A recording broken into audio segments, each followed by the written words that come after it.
Mayong adlaw kanayong tanan nga nagpaminaw karuning tulumanon kini ang akong suliran. Ilabi na kaninyo Dr. ni Obra ug Attorney Ellen Batahan. Ingon man sa mga artista nga maghatag kinabuhi ning akong suwat suliran. Taguan lang ko sa pangan nga Anthony, hingkod ang pangidaron, o sa ka-estudyante diri sa Cebu City. Pero dili jud ko lumad nga taga diri. Itago na lang ang among address sa amo.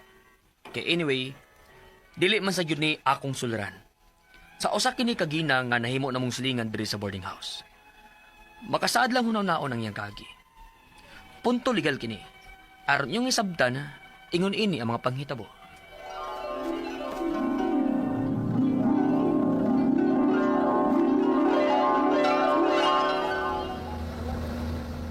Ay, mayo gani kini sugod silang papagmama nga adto ko sa Cebu City mag-eskwela. Di gyud sila gusto nga adto ko mag-eskwela dito. Ay, pero ganamon ko sa mong eskwelahan ko na. Maayo ni ratings ug inila nga mo-graduate yun ang ilang mga estudyante. Ug daghan yun ang makapasar sa mga board exams. Ug daghan yun may mga abogado. Ganahan yun unta ko mga abogado. Pero, ay, sa pangandoy na lang.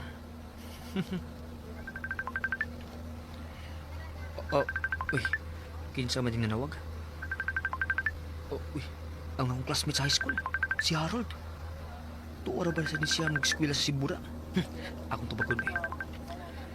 Hello, classmate! Hoy, classmate. Ano sab ka mo eskwela diri sa Cebu? Pero na ka diri? Anong naibawa man ka? Ay gago. Imo kang gimayde nga nanagas barko. Tuod eh. Pasilan. Asa ka istorya ning abot mo diri? Mangita pa lagi. Basin, mag-hotel ang una ko nag-abot diha. Si Kata. Hotel gyud? Kamahal sa hotel dire? Labing barato dire, 800 per day. Dili lang kas bahay. Kay nangita ko kuan, board metron. Katungan ni nga kong gi-abangan karon nga kwarto. Aron ba nga magkaminos ko sa abang? Uy, kaninit ko ana ba eh? Asa man ka sa syudad? Unsa man kang oras sa Modonggo? Kay sugaton taga Spear.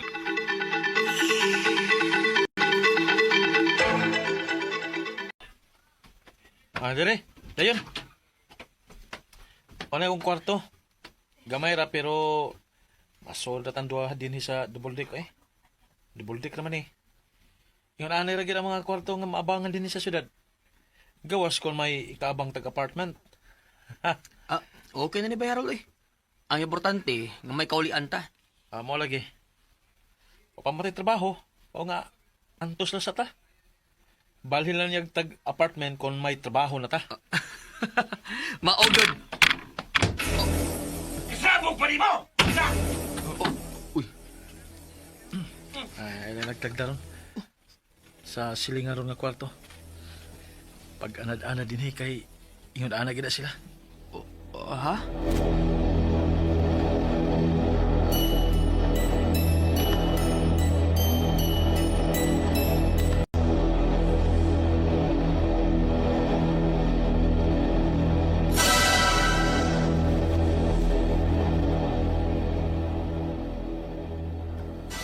Awa na tabay.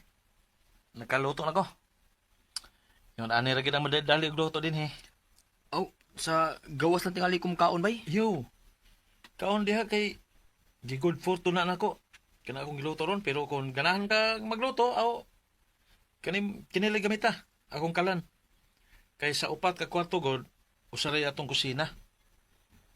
Palit lang tag atong lutuonon. Share lang tas gas. Di magsilbi na si tagkaon sa gawas eh. Kaas budget. Salamat bay. Good morning ninyo. Oh, good morning, Nay. Siya dito gabi, bay. Kadagan ko niyag bunog bay. Kulatahon siya sa imbana.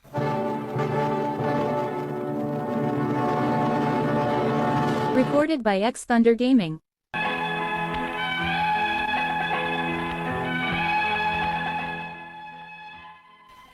Nagtubo ko nga labing kayo ako mga parents. Maong nabaguhan jud ko nga pag-abot na mo sa syudad, nakasilingan mi kwarto sa usa ka magtiayon nga magsigig away. Dili din maayo ang akong pagpahaway. ug nabalaka ko sa asawa nga ingon ug sa gidagdaog siyang bana. Unya, Unsa? Magigsulti ka ni nanay? nalukoy ko niya bay. Uy, ay kumpiyansa, uy. Kitaan ka na kasing bana na. Silusan gid ka. Ha? Magsilos pa siya nga. Sigyang ganin niya bunog ang iyang asawa. Si nanay ang magsigselos kay di pirmi magulian ng iyang bana diha. Kay nalagi ko na babae. Usahay, adto na mo istar sa iyang babae. Wala ako nadunggan gikan ni nanay, permi. Unya, paano magsilos man siya siyang asawa? Na siya man doon ay babae. Ay, inaana, magina magbisyo. Kung unsa iyang binuhatan, mamalay ang ipahad nga sa wa magbuhat. Unya, iya pang gunugon si nanay. Ay, pay, way naka-report anak sa barangay. Ay, pag-apil-apil ha. Maldito ba kinayang bana? Ha?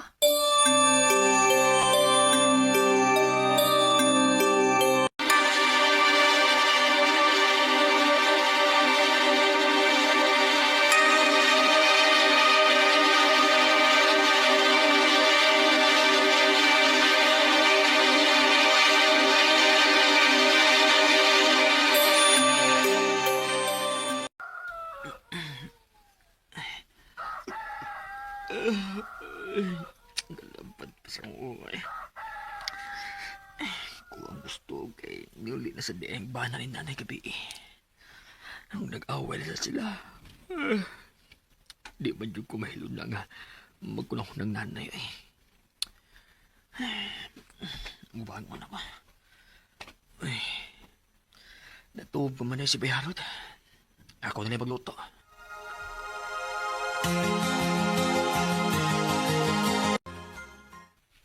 Amay buntag dong. Ni ako'y giluto nga hotdog, oh. Nagaan ka na ako anig usa. Uy, ayaw na lang na uy. May maluto man ko. Maayaw na lang na ninyo. Daghan manggod ni.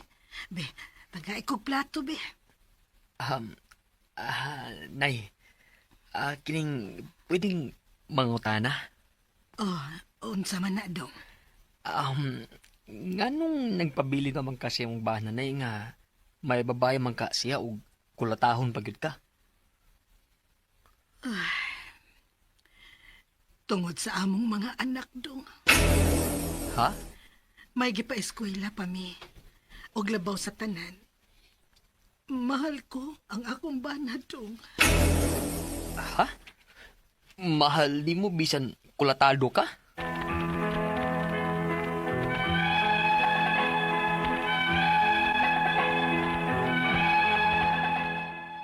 Isip ko sa kabatanon, dili ko kasabot. Kung ngano magpabilin pa si nanay siyang bana, bisan kulatado na siya. Gusto kong mutabang, aron mahunong na ang pagpanagdaog-daog siyang bana niya. Apan, murang maglisod ko, kay mahal ko nun niya ang iyang bana. Ang ako mga pangutana, mao kining mo sunod. Unang pangutana. Magsigig away ang silingan namong kwarto. Bunuogon na ba niya ang asawa? As concerned citizen, pwede ba nga ako'y mo report sa barangay bahin ini? Ikaduhang pangutana. Gusto kong tabangan si nanay. Apan, murag siya man ang dili gustong tabangan ang iyang kaugalingon. Kay mahal ko nun niya ang iyang bana, bisan kulatado siya. Papagyapon ko'y mahimo kung ako'y mo reklamo? Ikatulong pangutana. Ang iyang bana, tagsa na lang muuli niya kay tuwa ko no siyang babae. Kung mukiha si nanay, mapriso ba ang iyang bana? Ikaupat o katapusang pangutana. Nasabot na ako na usa sa hinungdan nga dili makigbuwag si nanay siyang bana. Tungod kay wa siya mahimo, kay wa siya trabaho. O nagsaligdan siya siyang bana nga mao'y nagtrabaho, kay doon na pa siya mga anak nga nag-eskwela. Lisuras ha? Unsa man ang atong matabang sa mga ingon-ini nga kahimtang? Palihog, tabangil tambagi ko, kini ang akong suliran, Anthony. Maayong adlaw mga suking tigpaminaw kini si Attorney Elaine Bathan og ako today ang muhatag ninyo og tambag tubag solusyon kalinawan sa inyong mga pangutanag mga problema na may punto legal, personal mga problema nato sa ato ang mga kapika, sa ato ang mga karelasyon, sa ato mga dokumento, sa ato ang mga emotional, personal nga mga pangutanag mga problema. Ipada please ang inyong suwat sa suliran _612@yahoo.com or sa ato ang akong Facebook account nga kini ang akong suliran official writers page. Padasad nga atong ipadala sa 3rd floor, Jose R. Martinez Building, Osmeña Boulevard, Cebu City. Kumusta guys? Uy, ay mo gaguol nga wala si Dr. Obra yung mapaminaw these days kay naoperahan si Doc sa ihang mata. No? So, Attorney Elaine lang sa, punto legal lang sa ta guys. Ay mo kasumo, ay mo kapuol please. No? But thank you kayo and my love to all of you sa padayon ninyong pagpaminaw, pagsubaybay sa tuang programa o sa pagpadayon ninyong paghimo namong number 1 sa kahanginan kay guys. Number 1 gud mo sa amuang kasing-kasing. Okay? Now, ato ang mga quote for the day. The road to success and the road to failure are almost exactly the same. Hala, unsa may pasabot ana? Well, it always means nga guys, ang atuang pag-adan no para makabot ang atuang pangandoy, di gyud na siya kanang walk in the park, no? Ang kanang daan nga atong agian, di yun na ingon nga, dire-diretso, aspaltado, nindot og view, dili gyud, no? And the only way para makatunta is to really cross that road, no? Overcome whatever block, obstacle, nga mo come our way, pariho, ragyud na. Ang magdepende ragyud ana, no? Whether we will succeed or we will fail, is kung mupadayon bata or di sa panahon nga madagma ta. Kay madagma ta, di na ko yung pauli ko, di jud ka maabot didto. Muundang ko. Pero kung moingon kag oy laban oy, may magpildihan, pildero ne dili oy padayon ta. Maabot jud ka sa imong destinasyon. Makabot gyud na nimo ang imong pangandoy. Ana ragyod ng life ingon ana ragyod ng mga ato ang kinabuhi ha. And please like and follow me sa Elaine Tantengco Bathan sa Facebook account. Thank you kayo sa ako mga likers ug mga followers sa tanang mga mo like ug mo comment. No, thank you kaayo ninyo. Abay aton tan-awon be kisay mga i-greet na to karong adlaw no. Kinsa man ni mga nag-message request na to. Kinsa man ni si Jessica Santiago, si Gracelyn Basilisco oy ako na yung therapist di ay ni muy naaning mas ning message nako o niya si Neyad El Quinto nga magsigi kunog paminaw sa ato ang drama. Mao nga ginindutan ko sa imuhang tingog. Ay, dugay na kong tigpaminaw. Karon pa na ako na search. Kung unsa akong tingog, I hope pareho na pud kagwapa. Charos sa ako ang picture unsa ba. Also, hello to Agripino Teres, Jason Manayon, kang Seyer Noyam. Lisura pud aning mga pangan ninyo. Uy, maglisod ta. Si Divin Andalani Tayaw. God bless attorney. God bless you too. Taga Kuwait. Sikig paminaw sa YouTube, no? Per na siya mga pangutana nga please, no sir, ipada or ma'am di ay babayam din ipada sa kiniyang akong suliran official writers page. Adto lang ha. MJ Katipay, Beverly Padua, Dalos Reyes, hello ninyo. Taga Cebu City ang atong letter sender, tago na to sa pangalan nga si Anthony. Si Anthony, hingkod og pangidaron, estudyante sa Cebu City. Hala, basin yung SJR ni. Adto na taka School of Law dong. Di bitaw. Murang silingan diri sa nasa boarding house, no? Makasad lang, huna-hunaon ang iyahang kaagi. Bata, papila may edad aning Anthony. Kay, well, of course, estudyante pa ni, no? So, mga 20 kapin siguro ni siya.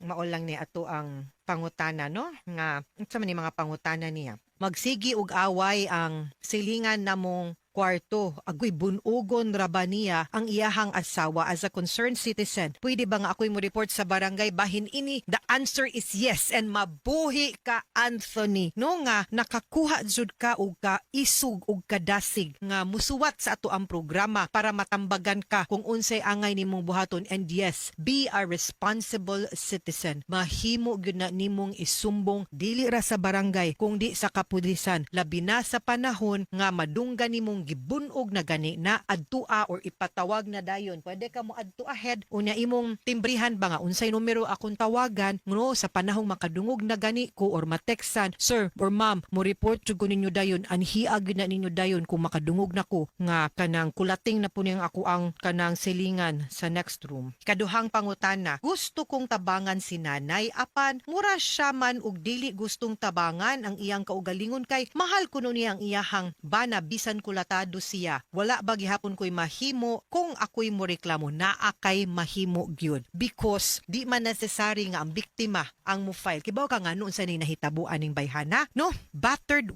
woman syndrome. Kanang battered woman syndrome, no? Maunay mga giagian sa kanang mga biktima sa abuso nga tungod sa kagidugayuna, no, og sa ilahang kahadlok og sa ilahang pagka-weak, and we don't blame them, ha? We don't blame them. Di na nila sala. Tungod na sa sitwasyon nga naa sila, munang naingon ana na sila, murang na-immune na lang sila. Unya kanang tungod sa kagrabe nga dili lang emotional, kundi appeal ang kundi lang emotional, physical, dili lang physical, but appeal ang emotional ug psychological nga pag-abuso nga makaingon sila nga ilang sa nganong kulatado sila. Pero di man gyud na ninyo sa girls, no? No, ma'am, kanang wa gyuy katungod ang usa ka laki nga mo abuso nimo emotionally, mentally, psychologically, more so physically. Di gyud na nung kang dawata gyud ay gyud nagdawata nga mayon sad-an nimo mo nang nadapatan ti ka kay ikaw manggod. Imo man sa kung gi-provoke. Huy, bugat jud kag kamot, gago jud kang dako, wa jud kay batasan, ngilad jud kang batasan, no? Abusado gyud kang pagkatao, no? So ayaw. And in order to be able to help them, na dapat naagi mga responsible citizens nga makapabuka o makapamata, no, sa ilahang kaugalingon na di na mao ang ilahang sitwasyon. Ikatulong pangutana, ang iyahang bana tagsa na lang muuli niya kay tua kuno sa iyahang babay. Kung mukiha si nanay mapriso ba unta ang iyang bana? Of course. Ang kanang Violence Against Women and Children, VAUSI, Republic Act 9262, usa na ka balaod nga nagprotektar sa mga kababainhan ug sa mga bata kontra sa mga lain-lain ug klase-klaseng forms of abuse, no? Ang abuse dili ra physical, dili ra pagpanapat. Ang abuse pwede ganik economic, pwedeng mental abuse, pwedeng psychological abuse, pwedeng verbal nga abuse. Unya ang pag-file na tos kaso ani, kasong kriminal, pwede pug kasong civil, no? So ay mo pagduha-duha, the law is there para mo protektar sa mga kababainhan and usahay, no, nagkinahanglan gyud ta good Samaritan para makapabuka ug mutabang, no, nga malabanan ug makadapig sa mga babay nga biktima sa any kind of abuse. Ikaw pa to katapusang pangutana. Nasabot nako nga usa sa hinungdan nga dili makibuwag si nanay sa iyahang bana tungod kay wa siya'y mahimo, kay wa siya'y trabaho ug nagsalig lang siya sa iyahang bana nga may trabaho kay duna pa siya'y mga anak nga nagskwela. Lisura sa unsa man ang ato ang matabang nga sa mga ingon ani nga kahimtang. The beauty of Republic Act 9262, Anthony, is this. Dili ra ang pagpatubag sa katong sa mga lalaking abusado, no, sa balaod ang mahimo aning balaura. Dili ra sa pagpapriso, dili ra sa pag-answer nila sa law, but mahimo pod ug naa pod sa balaod nga mamanduan ang laki nga dili na mahimong makaduol sa babay, mamanduan pod ang lalaki nga muhatag og suporta sa iyahang asawa ug sa iyahang mga anak without need nga magkita sila, without need nga makaduol pa siya, automatic nga mahatagan siya og support gikan sa iyahang bana, no? So di siya angay mahadlok kay kung maura na iyahang rason, mas mamiligro ang iyahang kinabuhi, di siya makaprotektar sa iyahang anak kung maabtan sa panahong magrabihan na siya ug dapat. Kibaw ka kanang battered women syndrome usahay, no, tungod sa kagrabing depresyon na gyud sa ilaha nga makaingon na gyud siyang wa na koy pulos pagkababay, wa na koy hinungdan, mag-suicide simbak ko lang gyud, no? So sometimes it will take a third person, kanang tao nga naas gawas wa sa sud sa relasyon nga makakita kung unsa na gyud kagrabe ang pag-abuso sa mga kababainhan nga mao gyud untay angay nga mutabang ug mo empower sa mga babay nga mo file og kaso, mo barug, no, unya dili mahadlok, no, nga mutingog and ipasabot sa ilaha nga, you know, there is nothing wrong with you and angay ka nga mo barug sa imong kaugalingon, no? And there are so many agencies, dili lang ang pulis, dili lang ang Cebu City man ka Anthony, no, dili lang ang barangay captain or ang barangay, but naatay mga non-governmental organization kanang Legal Alternatives for Women or Law Inc., no, nga gipanguluhan sa usa sa ako ang mga tinahod ng mga maestras law school, si director, no, Virginia Palangka Santiago, nga ang ilang mga advokasya kani mga Bidlisio Foundation kang Pamela Uy, no, nga pwede gyud nga makatabang to empower and to represent abused women. Okay? So Anthony, please no, naminaw ka karon og katong mga naminaw nato nga nay nahibaw-an nga victims of violence against women, palihog lang tabangi in town ang inyong mga kaila nga mobarug no og maprotektahan ang ilahang katungod kontra aning mga pag-abuso. Mga sukintig paminaw, hinaut unta nga naamoy nakutlo na pagtulunan karong adlaw. Kini si Attorney Elaine Bathan. Daghan kayong salamat sa inyong pagpaminaw sa atong tulumanon. Hangtod sa sunod nga sugilanon, dinhiga pon sa tuang programa, kini ang akong suliran.